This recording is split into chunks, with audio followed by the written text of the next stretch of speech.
பசங்களா சோ நம்ம இன்னைக்கான மார்க் ரூம்ல இருக்கோம். மேம் இதெல்லாம் என்னன்னே தெரியல மேம், இதெல்லாம் எப்படி கண்டுபிடிக்கிறது, எதுவுமே எங்களுக்கு தெரிய மாட்டேங்குது. அந்த மாதிரி இருக்கும்போது நான் உங்களுக்கு இதை ரொம்ப கிளியரா சொல்லி கொடுக்கலான்ட்டு வந்திருக்கேன்.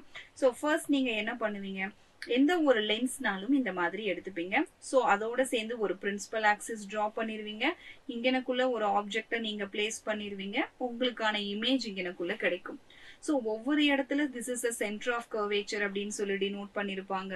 தென் கண்டினியூஸா பாத்தீங்க அப்படின்னா இங்கனக்குள்ள இது சென்டர் ஆஃப் கர்வேச்சர், இது ஃபோக்கஸ் பாயிண்ட், அதுக்கப்புறம் இது 2 டைம்ஸ் ஆஃப் ஃபோக்கஸ் பாயிண்ட்னு நோட் பண்ணிருப்பாங்க. இது உங்களுடைய ஆப்ஜெக்ட் டிஸ்டன்ஸ் அண்ட் இது வந்து இமேஜ் டிஸ்டன்ஸ்னு இருக்கும். சோ ஒவ்வொரு இடத்துல ஆப்ஜெக்ட வைக்கும் போது ஒவ்வொரு மாதிரி இமேஜ் கிடைக்கிறது தான் இங்க ஹைலைட் பண்றோம். நம்மளை பொறுத்த வரைக்கும் 2 மிரர் இருக்கு. அதுல ஃபர்ஸ்ட் ஒன் பாத்தீங்கன்னா கான்வெக்ஸ் மிரர். கான்வெக்ஸ் மிரர்ல எப்பவுமே ரியல் இமேஜஸ் கிடைக்காது, விர்ச்சுவல் இமேஜஸ் தான் கிடைக்கும். சோ விர்ச்சுவல்னா அது அந்த இடத்துல விழுந்திருக்கும்னு சொல்லி நம்ம கிரியேட் பண்றதுதான் விர்ச்சுவல் இமேஜஸ். சரிங்களா? எங்க வச்சாலும் சரி, ஃபோக்கஸ் பாயிண்ட்ல வச்சாலும் சரி, இல்ல போல் ஃபோக்கஸ்னு எங்க வச்சாலும் சரி, உங்களுக்கு விர்ச்சுவல் தான் கிடைக்கும்.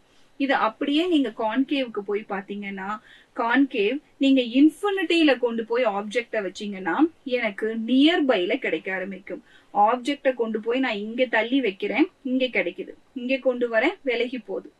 இங்க கொண்டு வர விலகி போகுது, இங்க கொண்டு வர விலகி போகுது. நான் ஆப்ஜெக்ட இந்த இடம் தான் என் டார்கெட், இதுக்குள்ள நான் கொண்டு வந்துட்டேன்னா எனக்கு கிடைக்கிற எல்லா இமேஜஸ்மே விர்ச்சுவல் இமேஜஸா தான் இருக்கும். சோ எப்படின்னு பாத்திரலாமா? பாருங்க. பியாண்ட் சி, சென்டர் ஆஃப் கர்வேச்சருக்கு தள்ளி போறேன்.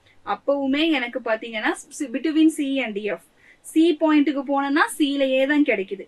பிட்வீன் சி அண்ட் எஃப் போனோம்னா இது சிக்கு விட இங்கிட்டு தள்ளி போகுது. இப்ப நான் எஃப்க்குள்ள கொண்டு வரேன், இன்ஃபினிட்டிக்கு போயிடுச்சு. எஃப்க்கு உள்ளேயே நான் கொண்டு வந்துட்டேன்.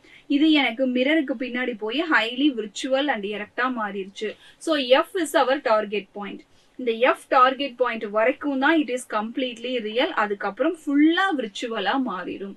இதுதான் இந்த பேஜஸ்க்கான கண்டிஷன். சோ இதே மாதிரி நீங்க ஒவ்வொரு கண்டிஷனையும் மாத்தினீங்கன்னா சோ இமேஜ் உங்களுக்கு ஒவ்வொரு பொசிஷனா மாறிக்கிட்டே இருக்கும். அது சம்டைம்ஸ் டிமினிஷா இருக்கும், சம்டைம்ஸ் சைஸ் அதிகமா கிடைக்கும். இது எல்லாமே இந்த கண்டிஷன்ஸ் பேஸ் பண்ணி தான். சோ பக்கத்துல வர வரதான் இது ஹைலி மேக்னிஃபைடு இமேஜா கிடைக்கும்.